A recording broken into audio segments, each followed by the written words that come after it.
Totally. Now we're going to have Mark Meister. He's going to come and talk to us. My name is Mark Meister. I'm with the United Electrical Workers, and I'm on the board of Warehouse Workers for Justice. I want to talk to you about what we hope to achieve with this report. You know, transportation and warehousing was supposed to be a means for economic development for our region, for Illinois. As taxpayers, we've been asked to provide big public subsidies and incentives to this industry on the basis of promises of tens of thousands of good, well-paying, blue-collar jobs.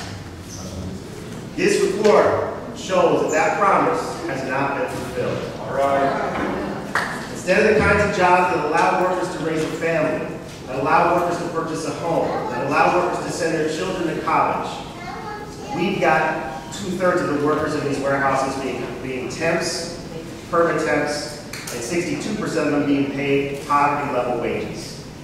On the one hand, this report shows violations of the law. We see illegal retaliation, discrimination, wage theft.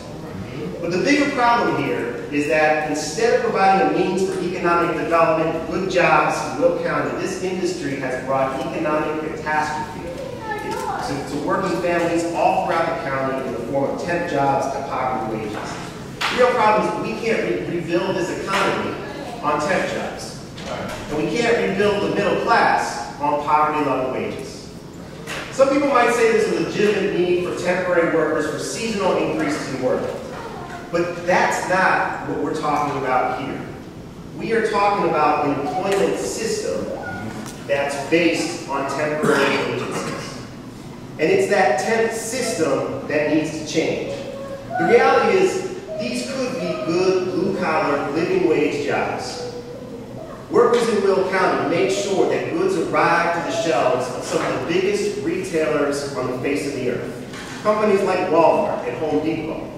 Workers here in this county make sure that those companies are profitable.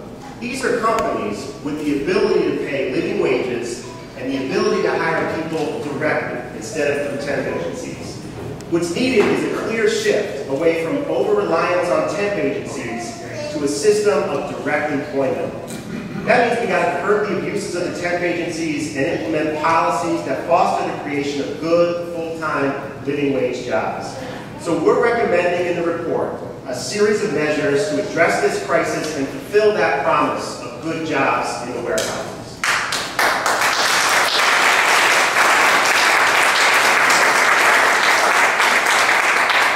Number one, we need to create stable, permanent, direct hire jobs. That means implementing policies that require warehouse operators to provide permanent, direct hire jobs with regular hours. That means providing incentives for employers that employ warehouse workers directly rather than through temporary staffing agencies.